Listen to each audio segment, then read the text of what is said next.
덥죠. 날씨가 이렇게 무척 더울 때 제일 좋은 게 뭡니까?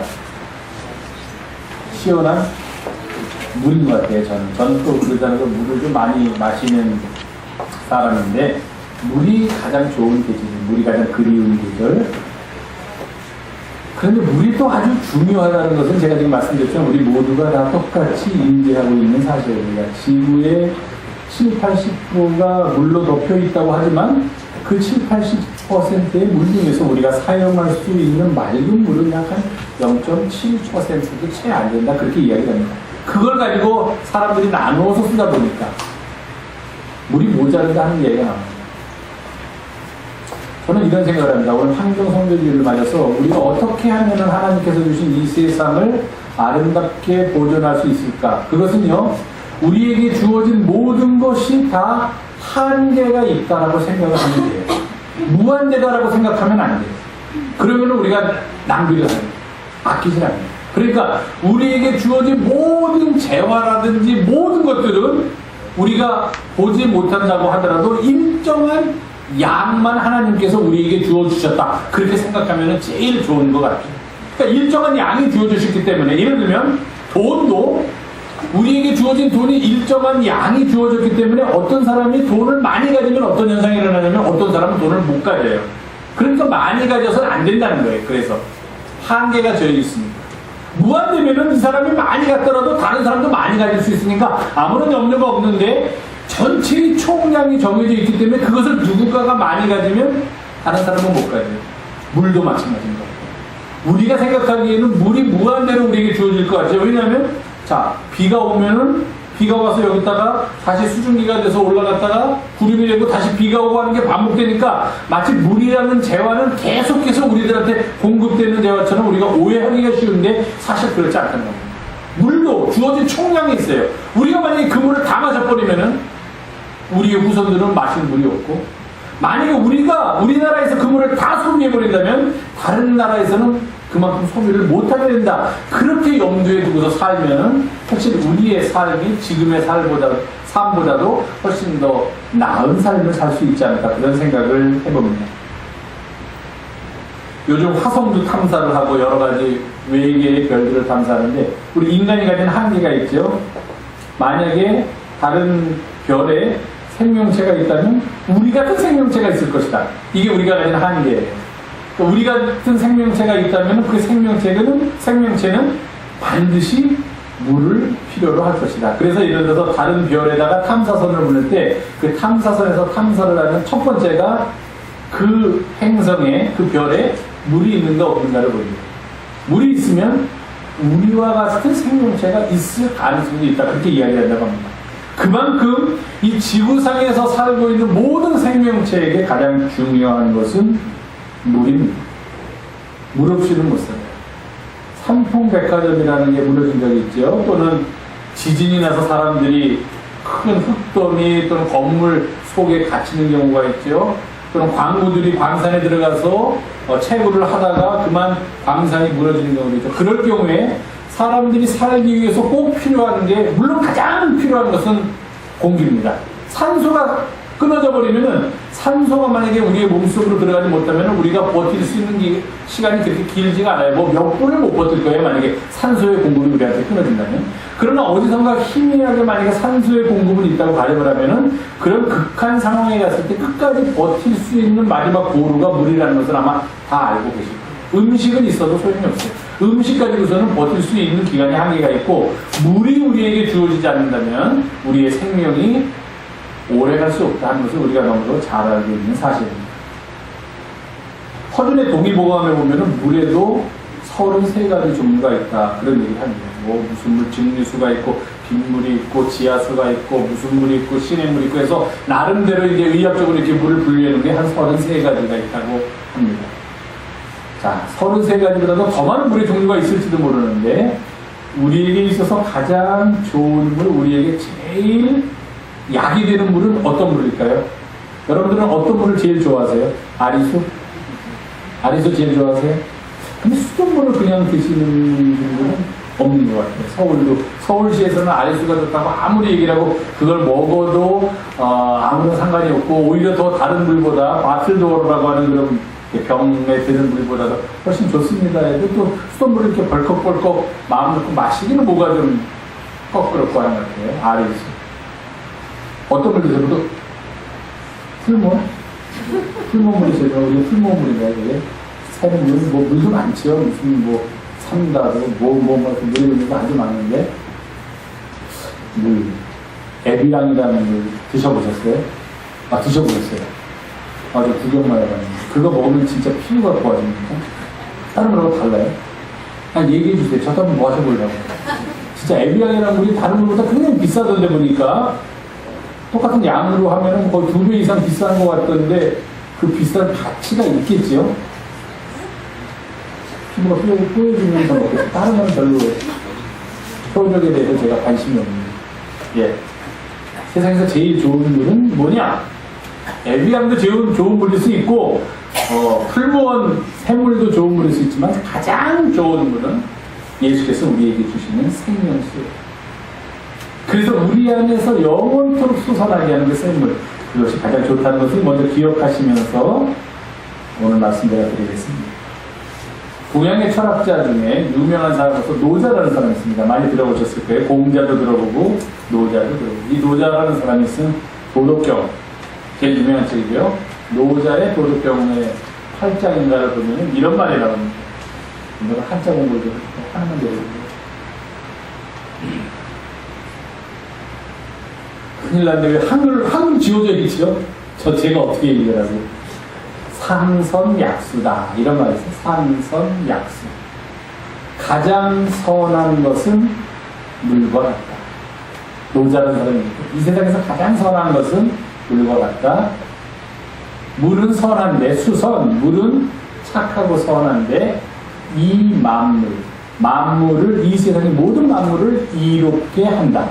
물은 선해서 만물을 이롭게 하는데, 그리고 이 부쟁, 다투지 아니하는. 물은 서로 다투지 아니하는. 처중, 인지, 소, 오. 저게 악자인데, 이제, 더럽다 할 경우에는 오를 있지요. 처중, 인지, 소, 오. 사람들이 더럽다라고 생각하는 그곳에 물을 처한다. 다른 번역도 다르게 또 해석하는 사람들인데 저는 그 해석을 따르겠습니다. 사람들은 가지 않는 곳, 사람들은 더럽다고 생각하는 곳으로 물은 간다. 우리들이 보통 쓰는 언어로 번역하면 물은 낮은 곳으로 흐르기를 기뻐한다. 사람들은 낮은 곳으로 가기를 원하지 않고 높은 곳으로 다 가려고 하는데 물은 사람들이 가기를 싫어하는 곳, 그곳 낮은 곳으로 가기를 원합니다. 그래서 기어도라. 물은 노자가 얘기하는 가장 궁극적인 개념이 도이기 때문에 도와 비슷하다. 도와 같다. 그런 얘기예요. 상선약수. 저는 이 말을 굉장히 좋아합니다. 물은 마치 세상에서 가장 선한 것과 같다. 다른 말로 하면 세상에서 가장 선한 것이 무엇입니까? 라고 누가 묻는다면 나는 그것은 아마도 무엇인지는 내가 모르겠지만 우리가 쉽게 접할 수 있는 것으로 이야기를 한다면, 말씀을 드린다면 물이라고 할 수 있습니다. 이렇게 대답하는 것과 마찬가지입니다. 세상에서 가장 고귀한 것, 세상에서 가장 선한 것, 그것이 뭔지는 모르지만 만약에 그런 것이 있다면 우리가 쉽게 접할 수 있는 것으로 비유해서 얘기를 하자면 아마도 물일 것이다. 물과 같은 것일 것이다. 그렇게 이야기할 수 있다 하는 겁니다. 물은 모든 만물을 이롭게 하지만 서로 다투지는 않고 사람들이 싫어하는 가장 낮은 곳으로 가기를 좋아하기 때문에, 그래서 물은 도에 가깝다. 그렇게 이야기합니다. 다시 아까 위로 올려드리게 됐습니다. 물에 대한 이야기가 맞습니다. 핵심은 뭐냐? 물은 그만큼 중요하다는 이야기고, 물이 살아야 우리도 살 수 있다는 게 물에 대한 이야기의 가장 핵심입니다. 뭘 이 얘기 저 얘기 아무리 많은 이야기를 해도 그 모든 이야기가 한 점으로 다 모이고 있는데, 그것은 뭐냐면은 하나님께서 우리에게 허락하신 물이 얼마나 감사한지 깨닫고 그 물을 아끼면서 그 물을 잘 보존하면서 살아가자 하는 것으로 세상에 환경 보존이나 환경 문제 얘기할 때 보통 요새 에코라는 단어를 써서 나오는 에코시스템, 에코 이런 이야기를 할 때 다 모으는 초점은 거기에 있습니다. 이 물을 그러니까 우리가 어떻게 쓰든지 아끼는 방법을 연구해서 아끼면서 살아가야 한다. 그런 이야기로 보입니다. 그런데 물이 가지고 있는 여러 가지 특징들이 우리들에게 많은 것들을 이야기해 줍니다. 우리들의 어리석음을 깨우쳐주고 인간들아 왜 이렇게 어리석게 사느냐 좀 날 좀 보고 배워라. 물이 늘 이렇게 이야기하고 있어요. 그런 것들 중에 어떤 게 있는가? 첫째, 물은 어떤 물이 좋은 물이냐? 물은 우선 깨끗해야만 합니다. 투명해야 돼요. 물이 더러우면 우선 싫습니다. 병을 옮깁니다. 물이 생명을 갖다 줘야 되는데 더러운 물은 오히려 우리에게 병을 옮깁니다. 물이 깨끗하고 맑아야 됩니다. 그래야지만 우리가 속도 들여다볼 수 있고 그 맑음 속에서 우리의 영혼까지도 맑아짐을 느낄 수가 있어요.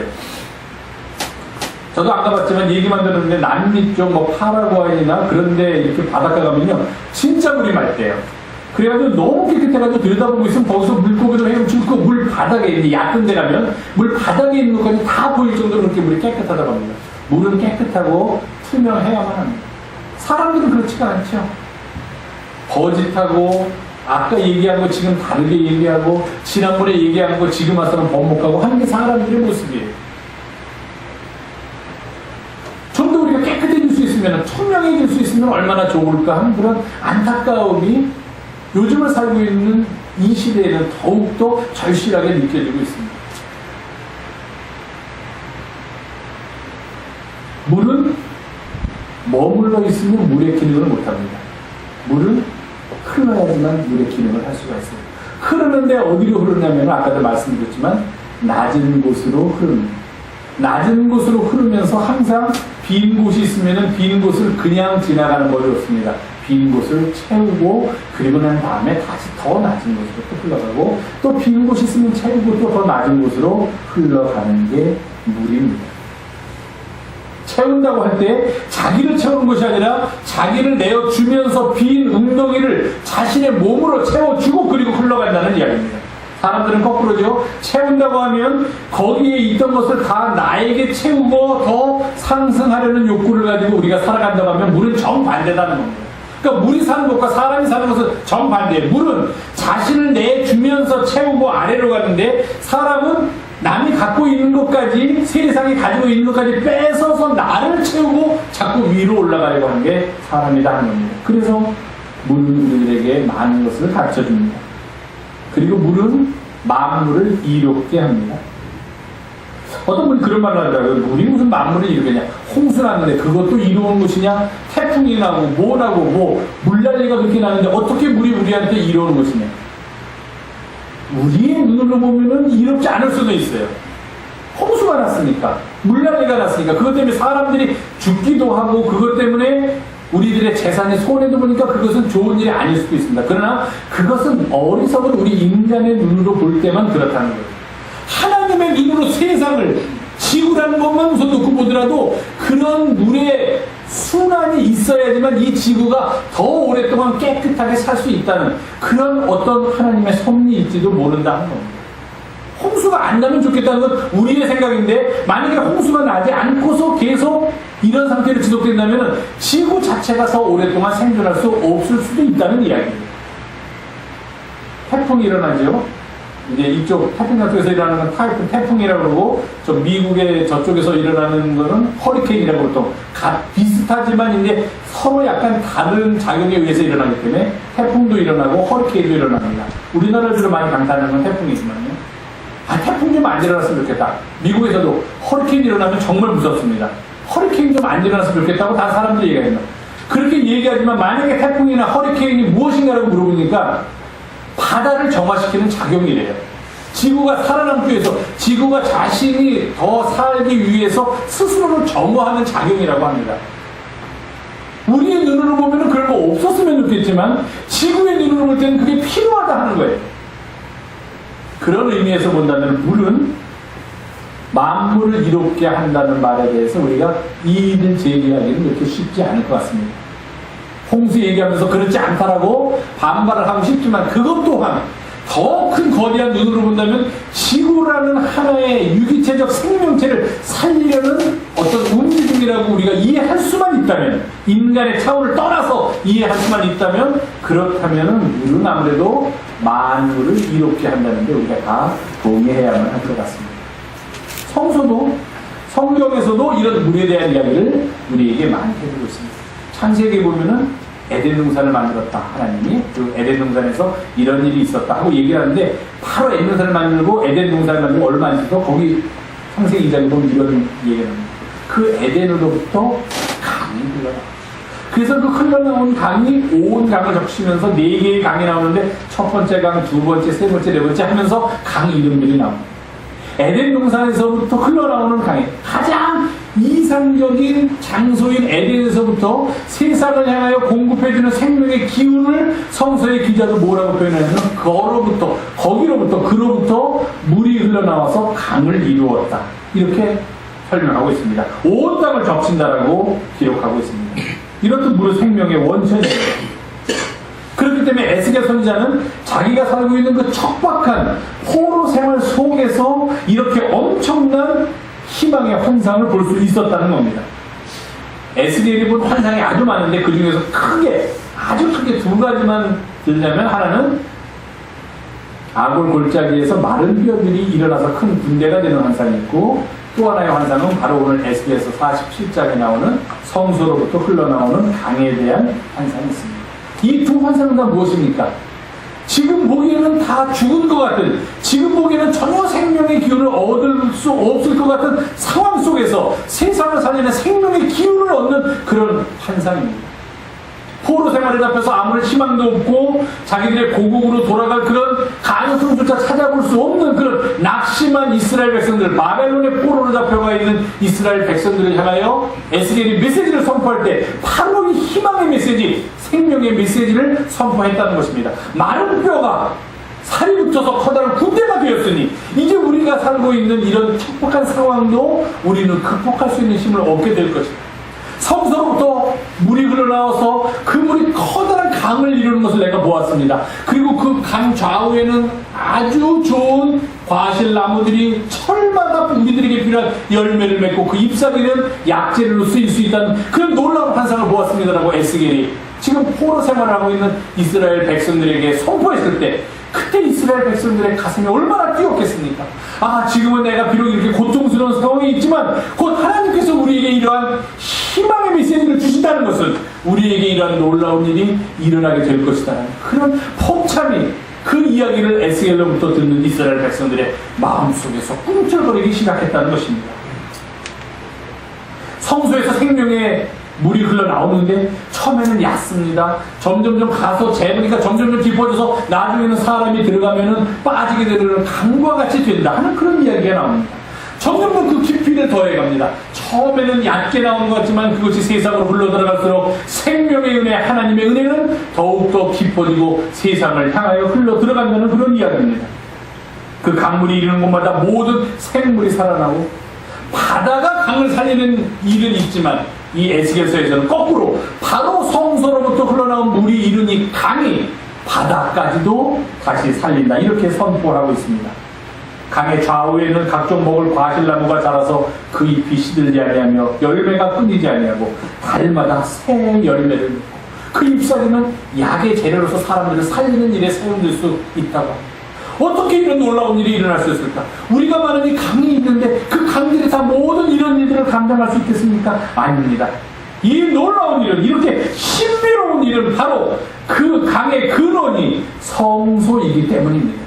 성소로부터 흘러나온 생명수이기 때문에 이런 놀라운 기능을 할 수 있다는 것입니다. 예수님께서 이 땅에 오셔서 우리에게 말씀하십니다.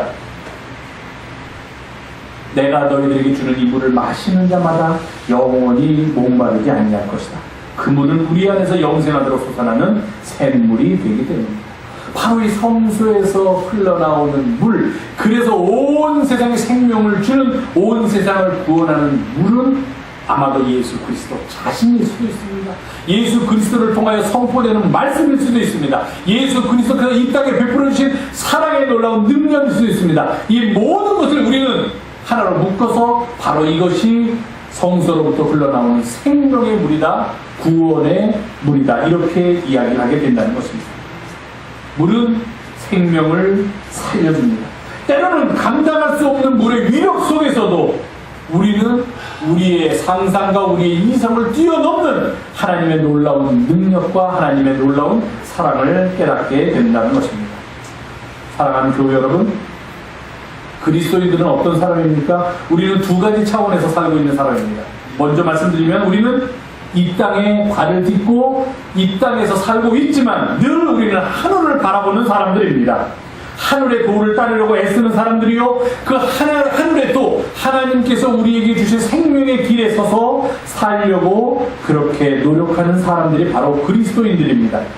이런 우리들에게 물은, 우리가 마시는 물은 우리들의 육체에 생명을 주는 원천 그 자체로만 받아들일 수도 있지만, 그러나 또 다른 차원에서 물의 의미를 찾는다면 그것은 마치 하늘의 신비를 깨우쳐주는 보물이라고 할 수 있겠습니다. 우리의 영혼이, 우리의 육체가 물을 마셔야지만 살 수 있듯이 우리의 영혼도, 왜? 우리는 하늘을 바라보고 사는 사람들이니까, 하늘의 도를 따르려고 하는 사람들이니까, 그 도를 깨우치려는 사람들이니까 우리의 영혼도 바로 예수 그리스도께서 주시는 생수를 마실 때 비로소 그 속에서 참된 기운과 생명을 얻을 수 있음을 잊지 말아야만 한다는 것입니다. 그것을 이 땅의 물을 보면서 우리는 배웁니다. 아, 그렇지. 내가 내 몸을 위해서 이렇게 물을 마셔야만 하듯이 내가 내 영혼을 위해서, 내가 늘 사모하는 하늘의 도를 위해서, 하늘의 길을 위해서 내 영혼을 촉촉히 적셔주는, 내 영혼의 생기를 가져다주는 그 생수 또한 마셔야 된다는 것을 깨닫고 살아가는 사람들이 바로 그리스도인이라는 것입니다.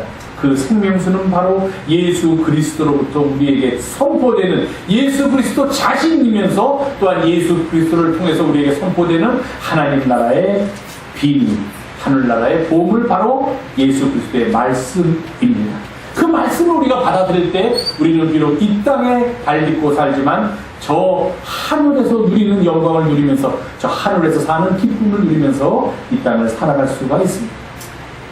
또 다른 면으로 본다면 우리는 이렇게 하늘을 사모하면서 하늘의 이치에 따라서 살려고 노력하면서 애쓰는 사람들이지만, 그러나 우리의 발이 이 땅을 딛고 이 땅에서 살아가는 사람들임을 또한 잊지 말아야만 합니다. 이 땅에서 살지만 하늘의 도를 그리워하면서 사는 사람들, 그런 사람들에게 필요한 것은 예수 그리스도를 통해서 우리에게 전해주는 영원한 생명수입니다. 하늘을 그리워하지만 이 땅에 발을 딛고 사는 우리들에게 필요한 것은 바로 우리들의 육신에 생명을 주는 바로 이 물입니다. 물로 상징되는 그것은 다른 말로 하면 하나님께서 우리에게 베풀어 주신 이 아름다운 세상입니다. 하늘을 사모한다고 해서 이 땅을 무시할 수 없습니다. 왜? 우리가 이 땅에 발을 딛고 살기 때문입니다. 그렇기 때문에 우리들은 하나님께서 주신 이 땅을 사랑하고 지켜야 할 책임 또한 가지고 있다는 것을 늘 기억해야만 합니다. 물은 우리들에게 상징으로 다가오면서 또한 현실로 다가옵니다. 물이 없으면 현실적으로 우리가 살 수 없기 때문입니다. 그래서 우리가 물을 아끼자, 물을 보존하자는 말 속에는 하나님께서 지으신 이 땅을 하나님께서 보시기에 아름다운 모습으로 지키자, 그리고 하나님의 백성으로 이 땅을 살아가자 하는 그런 모든 말들이 그 속에 포함되어 있음을 우리가 또한 알아야만 합니다. 그때 이 물을 보면서 이 물을 통해서 우리가 생명을 얻고, 이 물을 통해서 이 모든 생명들이 기운을 얻으면서 이 세상에서 살아가고 있구나 하는 그 속에서 우리는 깊은 하나님께 대한 사랑을 깨닫게 되고, 우리를 향하여 베풀어 주신 하나님의 은혜에 감사하는 마음을 갖고 살게 된다는 것입니다. 그러므로 교회는 생명을 살린 생명의 물, 세상을 살리고 구원하는 은총의 물을 흐르게 하는 곳이 되어야만 합니다. 이곳에서부터 흘러나오는 물은 온 세상을 촉촉히 적시면서 죽어가는 이 만물을 다시 살리는 놀라운 힘을, 능력을 가지고 있기 때문입니다. 그러면 그와 동시에 우리들은 이 땅의 생명을 위해서 필요한 물, 바로 이러한 물 또한 하나님께서 우리에게 주신 이 아름다운 세상 그 속에서 우리에게 주신 가장 귀한 선물로 깨닫고 그 물을 아끼고 보존하는 일도 함께 해야만 할 것입니다. 어느 때보다도 물이 많이 필요하고 물을 찾는 계절, 우리는 이 물을 통하여서 우리를 향해서 베풀어준 하나님의 사랑과 은혜를 다시 한번 깨닫고, 그리고 이 물의 소중함도 깨닫고, 그리고 이 물뿐만 아니라 우리의 영혼을 살리고 우리의 생명을 살리는 하늘로부터 그리고 성소로부터 흘러나오는 생명수, 그 생명수의 귀중함도 다시금 생각하면서 하루하루 주님의 은혜를 깨닫고 주님께 감사하는 복된 삶을 살아가는 우리 모두가 되기를 간절히 주님의 이름으로 부탁을 드립니다. 기도하시겠습니다. 우리에게 주신 이 물이 우리에게 생명을 가져옴을 때로는 잊을 때가 있습니다. 아마도 너무 많다고 생각하기 때문인 것 같습니다. 하나님, 그러나 이 물도 그 양의 한계가 있음을 깨닫고 우리가 함께 보존하며 하나님이 주신 세상을 보존하며 살아가도록 인도하여 주시옵소서. 또한 우리에게 주시는 생명수가 우리의 영혼을 살리고 우리가 이 땅에서 성소에서 흘러나오는 생명수로서 살아가게 하심을 믿습니다. 주님, 그 일을 위하여 우리를 부르신 줄로 믿사오니 함께 그 일에 매진하도록 주께서 힘주시고 인도하여 주시옵소서. 우리 구주 예수님의 이름으로 기도하옵나이다. 아멘.